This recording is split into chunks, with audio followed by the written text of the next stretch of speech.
Because from this moment in time, there's nothing of importance for you to do except relax.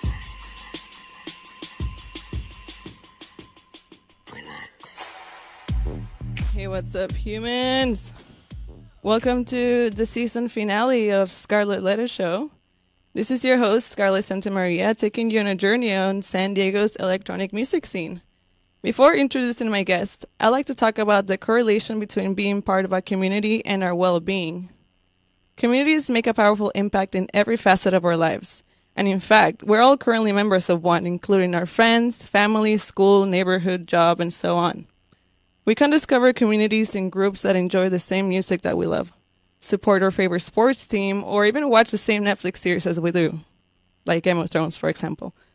A strong community, actually that's not even on Netflix. I don't even know why it's on Netflix. But anyways, a strong community is a space for opportunities to meet new people, find social or professional help, and to feel safe and accepted.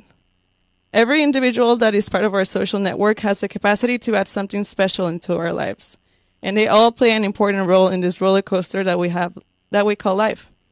And now I'd like to highlight the top 4 benefits that being part of a community has on our mental health and physical health. Number 1 is lower stress levels. Number 2 is a longer and happier life. In fact, a study disclosed that being part of a community and having a good circle of friends has twice the positive effect on longevity as exercising or quitting smoking. Number 3, a healthier lifestyle. And number 4, a greater sense of belonging and purpose. Studies show that having a sense of community unites us and can make us feel like we're part of something bigger than ourselves. It's our friends that make us feel loved, valued, and supported that give us meaning in life. And for this reason, I want to take a moment to thank everyone that in the electronic music community who has been listening or watching the show since day one and has showed unconditional support. I really appreciate it because that means that I'm making a positive impact in people's lives. And that is one of the most rewarding things, for sure. I value the feedback that you all been giving me, especially with the controversial topics I've covered. So I hope that you can all apply some of the knowledge I've shared with you into your lives and find inspiration to make some positive changes. So thank you all once again, and let's keep striving to be better humans and help each other grow. And now the moment that you've all been waiting for. Give it up for our San Diego legends, Red Sonya and Alien Tom. Welcome to the show. Thank you. Hi. Hey, I'm just going to need you to get close to the mic. Okay. How are you two doing tonight? Great. Yeah, doing great. Happy to be here. Yeah. Awesome. My next question is usually always what genres do you DJ and produce, but I think we all know that you guys are all about techno, of course. But are there any genres that you also enjoy playing? Absolutely. Well, I'm a house DJ, and also I love down-tempo. House, down-tempo, drum and bass. I love all kinds of music. So, what about you, Tom? You know, I am known as techno, yes. I do play house. I do play down-tempo. Play quite a few different styles of music, drum and bass. Really, electronic music has so many different styles. My focus has always been my own sound, whatever I decide to play. Awesome. And you two have been DJing for a long time. Can you tell me what was your first event like and when was it? Why don't you go ahead? Okay. I can remember this. 2001, if I remember correctly. I think the first time I DJ'd out was one of the first, an event that I put together. I wasn't a part of it right away when I started it, but I was a bartender at a bar. And they were like, do you know anybody, any musicians or anybody? You can do a night here. Just let me know. And so I pulled together all the DJs I knew, did a night. Took a few months till I actually finally stepped up behind the decks. And it was a multi-genre event, which is kind of why I have so much different music in my personal background. Because when I started, it was the events that we were involved in. It was hip-hop, drum, bass, breaks. Mm-hmm. And when I started playing, it brought in house into the mix. Yeah. At first, they were like, I don't know if house, I don't know. But I'm just kidding. But, and then ever since I played, on that event, I just kind of, everything's downhill since then. Yeah, and then you're still here. How about you, Alien Tom? When I started DJing a lot, my first event, depends on what you mean. The first event to go to is one thing. The first event I started playing with was more. I ended up playing like before and after the DJs played. So I played early and I played late. So the DJ, I was working with a couple of DJs at the time, and they were the main DJs. So if I was going to play, I'd play something different. And I made a niche for myself. I played down tempo and slow stuff. Yeah. That's what I originally started playing when I first started out playing out. All right. So was there a specific moment in your life when you realized that this was what you wanted to pursue, a career in the music industry? The first time I went to any party, the first time I saw DJing, it was immediate for me. I grew up with music in my house. So an extension of, listening to the radio was like, wait, how do they do that? And then, working with people on college radio, and then seeing things develop from there, and just being a DJ at house parties. And That's awesome. It was a little bit before rave started. So. There were like the underground illegal raves or warehouse parties? No, this is like before any of that even Oh, happened. before. Okay. Yeah, a little bit. I've been DJing a little bit longer than rave. All right. That's valid. How about you? How about you, Sonia? Oh wow. What was the question again? Oh, was there like a defining moment where you knew that you wanted to be a DJ and be in the music industry? No, not really. I think I'm still trying to figure out if I'm really supposed to be doing this. No, but I think what really got me is watching the dance floor. I never thought I'd get in front of a crowd and do anything, but seeing how people respond and be able to change energy in the room just by the music you play or how you put it together just is really inspiring. Definitely. I agree. By the way, how do you guys meet? I feel like you guys are relationship goals. Was it love at first techno? You want to tell the story? Yeah. Like the short version, Short version is she gave me a ride to the rave back in the day, to Nocturnal, when I was playing an after party. I was playing the after party for Nocturnal, and she gave me a ride to the party. We met, we talked a little bit, we stayed in contact. A few months later, we decided to link up. That's awesome. Timing worked out. Yeah. And we seemed to like each other. Love at first rave. Yeah. He took me backstage, Oh, okay. That's how you know. No, we both had VIP. None of my other friends did, so we just ended up hanging out together, and it was just it was an interesting experience at that time because I used to go to all those parties back. When I first came to California, I went to all the Insomniac parties. And Yeah, it just of course. blew me away, and then I went with him and ended up backstage and wasn't the raver on the dance floor anymore. I was kind of like meeting the DJs and hanging out and just like learning more about the culture behind the scenes.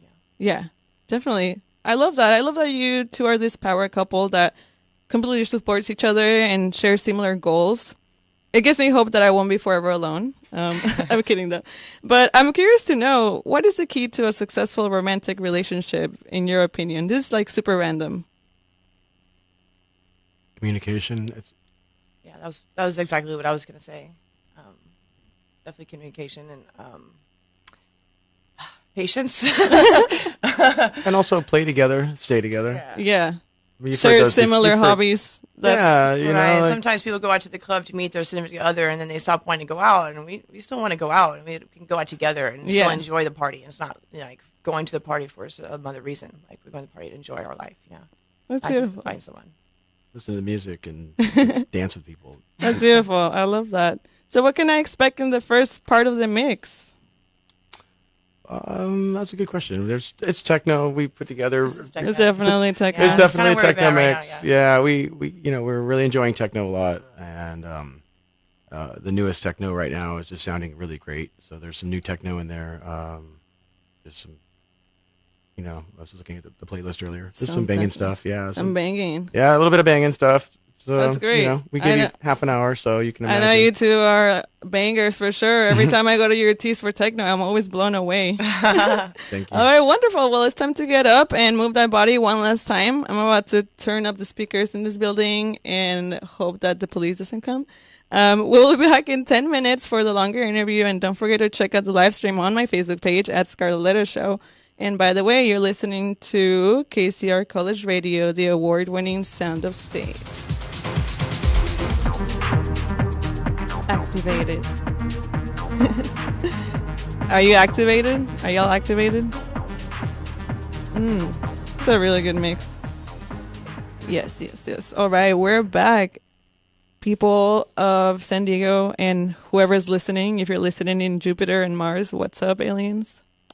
We're back with Red Sonya, Alien Tom. Thank you for being here. I don't have any ads to say tonight, no announcements, because it's the last show and I don't feel like it because I want to allocate more time to you guys. All right. So where do you get your inspiration to DJ and produce? That's a good question. I like that. I'll take this one first. My inspiration comes from various places. I like to go skateboarding. Nice.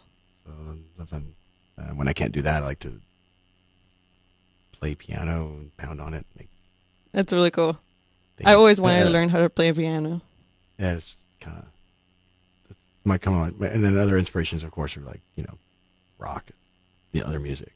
Nice. I hear things all the time in different music and kind of and watch other people. It's for me to get inspired by another DJ. I feel it takes. Yeah, I feel it takes a lot. All right. You really stay true to your own craft. That's what it's. I've been doing it for as long as I can remember. So yeah, it's kind of. It's good. All right. I like the confidence. You have to be. All right, Sonia. What about you? What about your inspiration? I was thinking about that. Music inspires me. I think when I first started DJing, I really remember it coming from wanting to play something that I wasn't getting, I wasn't hearing, no one was doing. There just wasn't. I started DJing in the vinyl days, and collecting records was a whole different experience. And when I had the turntables around me, I started wanting to buy records.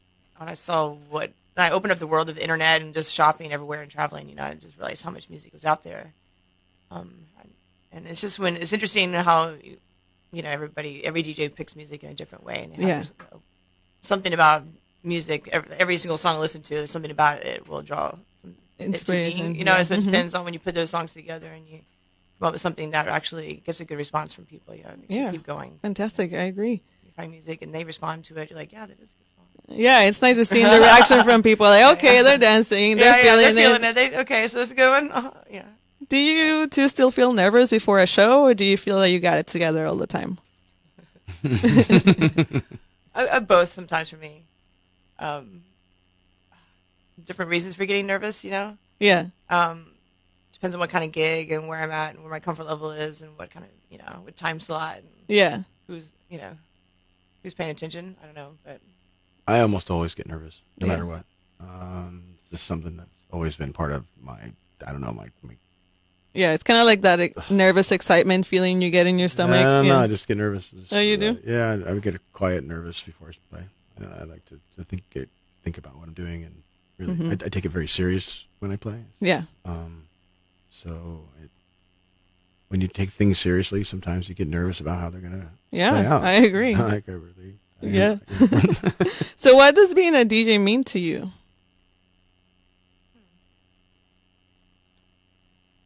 That's a good question. I'm like, it means that somebody must think you have a good taste in music to let you keep doing it all the time, right? I don't know how to really explain it. Well, what does it mean to me? What it means to me is I'm in a position to play things for people in a way that I like to have, and that I'm not hearing in other places. So to me, I feel like it's my duty to play what I feel is being released and is important and is part of what we're doing right now. Part of the conversation, what's happening right now. And with techno, that was we've been running that pretty hard, and that conversation is absolutely ongoing. And we're having that. We're watching, not just top 100 songs. We're watching things coming out and not coming out, and our friends making things. And I feel like that's a lot going on. Yeah, there's a lot going on with techno right now. The conversation is strong. All right. So, do you remember an event that you bombed, like something just went wrong? I think I don't know. The first thing that came to my mind is when I accidentally turned off the sound system right before I went on, just by accident. That was, hey, I'm here. I'm gonna start over and turn. Hey, can you turn that back on? Yeah, that happened I to think me that was once. probably the worst thing I think has had happened to me. I think like just falling apart. Let me think of because I've played for so long. Yeah, Let me you- think of something great because there's got to be a time. I think when it wasn't necessarily that I did badly. I think that the one DJ gig that sticks out of my mind where it was just really extreme was when I was supposed to play after Jazz 88 and the promoter told me to clear the Jazz 88 people out of the building. And the Jazz 88 people didn't quite like what I used, which was a really beautiful remix of the Chemical Brothers. And I remember one jazz person going to the DJ booth and unplugging it. Oh my God, just straight up. Like, no, not tonight. All of a sudden, the turntable just went. Whoa. I looked down and there's this, this very finely dressed woman there, just with the. It's like, no. No, you can't have that. Wow, that's intense. Yeah, sometimes people can be like that with music. Well, on a lighter note, was there an event that made the biggest impact on your life? Okay, I can think of something right away. The first major event I ever went to. So, I went to there's this thing called Rave. You'd heard about it, and that sort of. And the first one I ever went to was still to this day one of the better produced parties, physically produced. With Wow. parties that I've been to. I still go to parties and things all the time, and I think back of that first one and wonder what would be different if all of the parties were like that first one. So I always feel like I'm chasing this dragon of party that doesn't exist. You kind of want to recreate that feeling? Maybe it was more of just wanting someone else to do that. Come on, you guys. Let's up the production here. Mm-hmm. Yeah, I agree. What about you, Sonia? Do you have anything, or should we go to the next question? Well, it's interesting because I had like an opposite response to my mind. Or when I had a couple of festival gigs, they just weren't what I think I wanted out of it, and I just thought I kind of crushed my excitement about getting these big gigs. Like, oh, I'm playing this huge festival, and they're like, no, you're not getting paid. You're like, wow, all these huge big festivals, they still don't take care of their talent. Yeah, it's kind of disappointing. So it made an impact on me in an interesting way to kind of focus on other things and more local, local gigs and doing smaller gatherings and things like that. That's great. More intimate and more personal. And all right. So I'd like to talk about Native Alien. Where did the vision come from to create this brand? Well, I created the brand in the late 90s as a response to to our DJ culture where we didn't have accessories that I needed. Well, I was a touring DJ and traveling, doing different kinds of stuff at the time, a lot of corporate things. And I felt that I didn't have the nice luggage. I didn't have nice accessories. I didn't have nice things to keep my records clean. I didn't have nice things. As a DJ, I was dealing with, hippie-looking things with embroideries or poorly made items that fell apart. Or, records are really, really heavy. Whatever you could afford at that moment. Yeah, and records are really heavy, and milk crates are ugly, and they're not really for records, and then the record crates that are bigger than you need them to be, and there was just all these different things. So Native Alien started out to solve the problem, and it was to make accessories for DJs. And then over time, of course, we sponsored events and did things like that, and it's mutated into Sonya and I using that as the umbrella to help us with creating the vibe around house and techno. Yeah. And what is your mission statement or goal with this brand? That's a good question. I would have to say that's changing quite a bit all the time, and recently it's been changing more than ever. If we look at it as something that's been accessories and stuff, that's still where we're at. We have merchandise on our website, and so we're a lifestyle brand. We have things for sale, and we're looking forward to helping people do other things in the future. That's great. And you two have different events in this brand, including the most notable, Tease for Techno, Lady Lush, House and Techno, Contact. Which one is your most favorite and why? There's also an event we've done many years in a row called Day of the Dead, which is very special to me, and I think we want to bring that back this year. I would have to agree with that. and- Day of the Dead. You know, it's definitely a good way to remind us all to reflect on people that we love, even if they're here or not. Contact is also very special to us, but it's also it started off as Tom's birthday, and And it just became a festival. it just became this hotel party that has been something really special. That's been challenging in ways. I think my favorite's Lady Lush. Yeah. Who could not like Lady Lush? Yeah. It's so much fun. Yeah. You get all the girls together to DJ, and there's art and fun, and it just seems to be a good vibe every time. So that's for me as someone who goes to parties. Lady Lush always seems to be really a lot of fun. I take pictures. Yeah, it's a different branch of you guys because you have all these different brands, sub-brands from your big brand. So it's good that you tapped into different aspects of it. Like the Lady Lush that covers like more women-centered, and then techno, and then Contact that is more a little bit of everything. So that's really cool. And what is the most difficult aspect about throwing events in San Diego?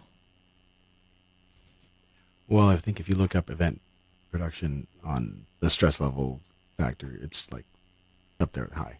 So it doesn't matter where you are, what city you are in. Anyone who does events, weddings, birthdays, Yeah. whatever, the stress level is very high. So there's that. It's like Just- it's like gambling. You think you know what you're gonna get, you're not sure. You put some money down. Yeah, Like, you're it's part of picking it. different ideas, but bring people, and sometimes you don't know what you can get. You could end up on a weekend where there's tons of things going on, and then the next weekend there's nothing going on. We're all sitting here like, why couldn't we plan that better? You talked a lot about community in the beginning of your show, which I really liked what you talked about, and that's a big part of what keeps me around in this music. Yeah. Is the community. Yeah, I agree. So I think that's an important part. It's the most challenging part too, because and it comes with our community. It seems like a lot of our peers are also our competitors, or also our friends, or also our supporters. So it's really Yeah. interesting. Yeah, it's beast of promoting. Because I don't know. Yeah, we're promoting to our friends. We're also promoting to our competitors.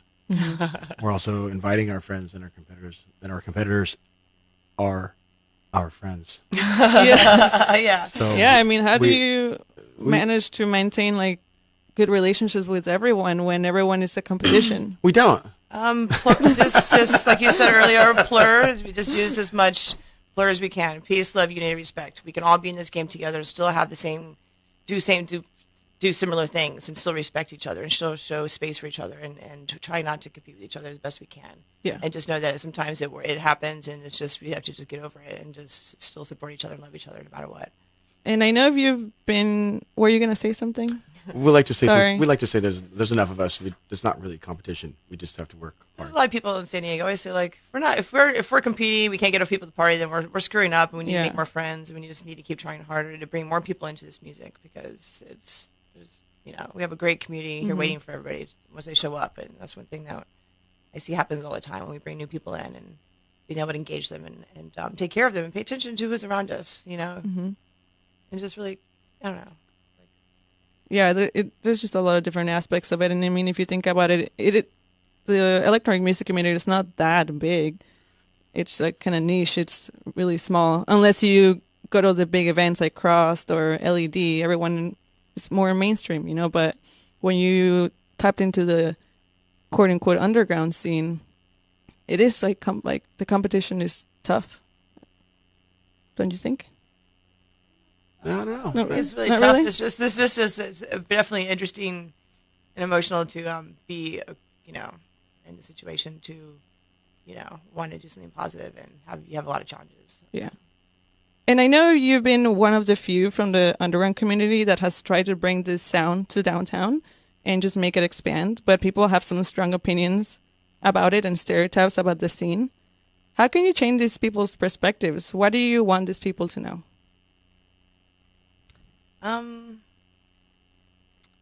Well, if you don't go, you don't know. And our goal is to maybe throw the kind of parties that you will forget that you're downtown, and downtown people around you are actually your friends. And there's a lot of stigma because downtown is such a melting pot, so it's kind of hard. You have everything, and it's also you have the homeless on the street, you have grandma walking by, you have kids running. Like Yeah. it's like tourist central, so it's like Yeah. you're just gonna walk around and it gets overwhelming.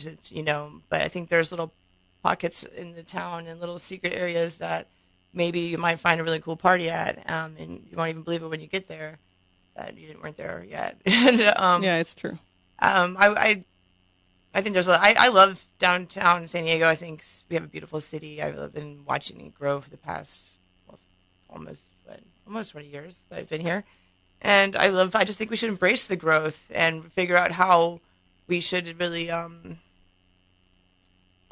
encourage the better music downtown. You go downtown, and then it's the same thing everywhere you go. It is. And Hip-hop. it's just like you can't find any oons. We tried, but doesn't mean we can't. Yeah, you just gotta keep trying, keep moving forward. What is it that keeps you too motivated to continue on this path despite the challenges? I want to play in a good sound system. Yeah, I want a DJ. You know what I mean? Like our community has been kind of cooped up in dive bars for I feel like a little bit too long, and I feel like it's holding us down a little bit as a community. And I learned this when we moved from a dive bar to a club, and more people showed up than ever, and they're so happy. When the feedback I got especially from my women friends, and the people that just like wanted a better experience, wanted a nicer, safer place to feel like they can go to hear music, and they don't feel like, I don't know, I just want it to be a welcoming environment. I want it to be, clean and well lit and safe and comfortable. And I feel like a lot of opportunities downtown and some really nice places that I feel like sometimes people are intimidated, but I feel like I want to embrace these opportunities and give it a shot to bring some good music to the masses. Definitely. I think it's going to be fun. What is the most valuable thing you've learned about the industry with your years of experience?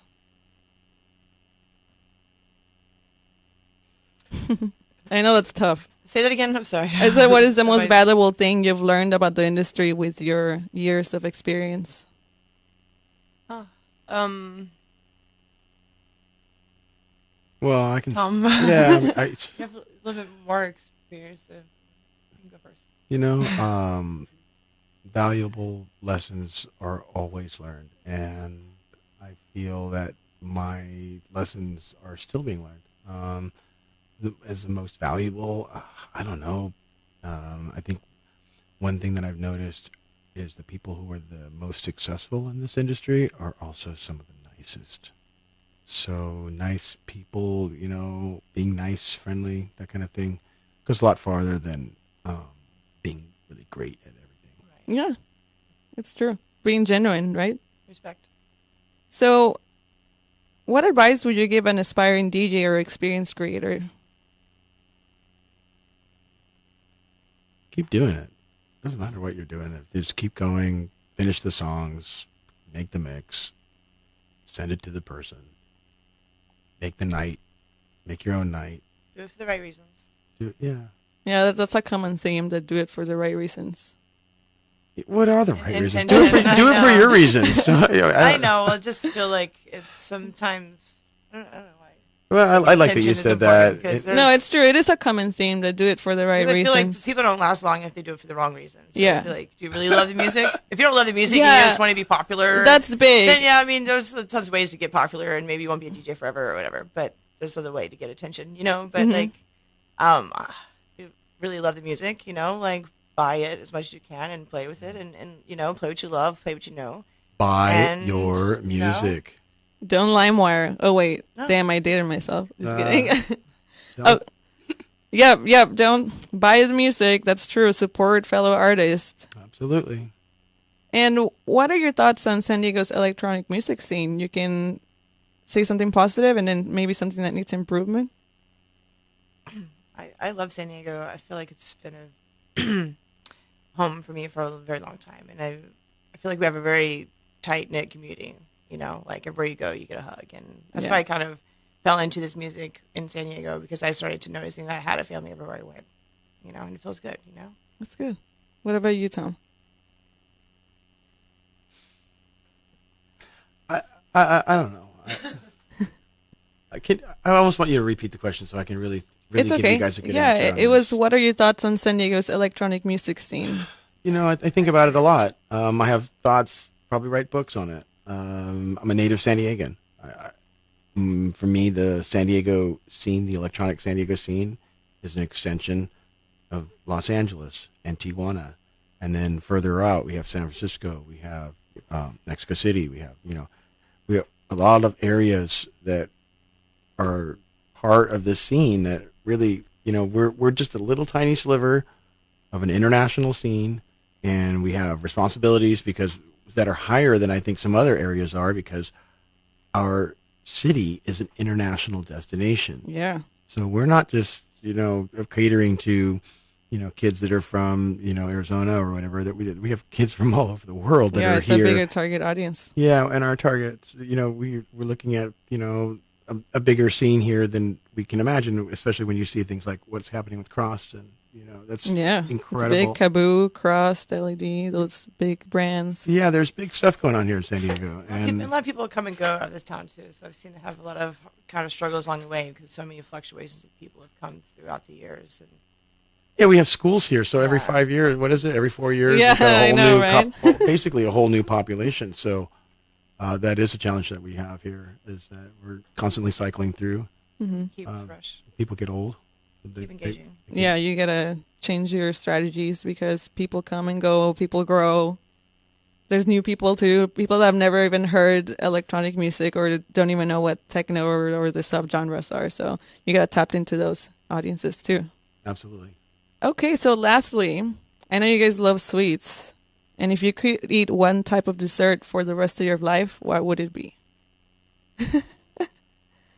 That's hard. Honestly, if I had to choose, I guess I'd have to eat banana splits, I guess. All right.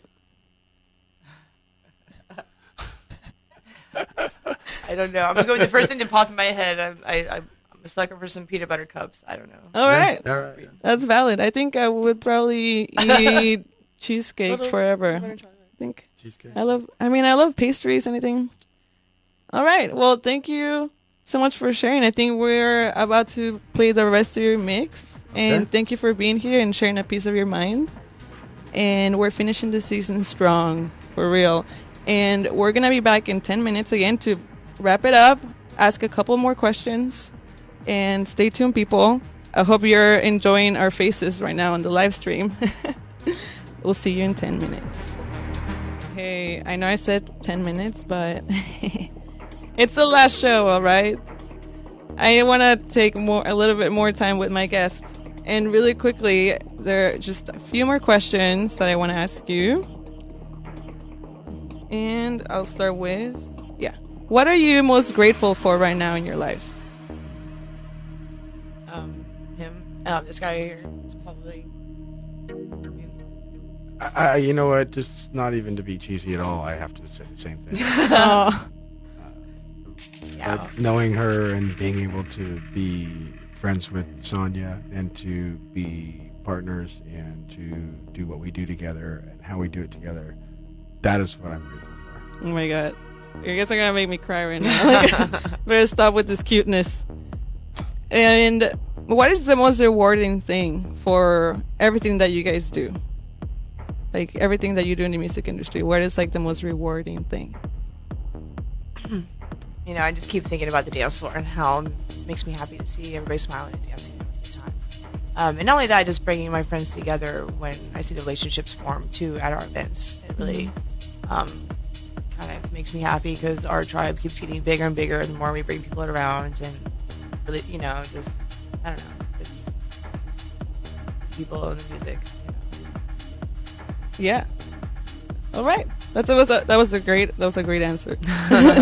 Do you guys have any upcoming gigs?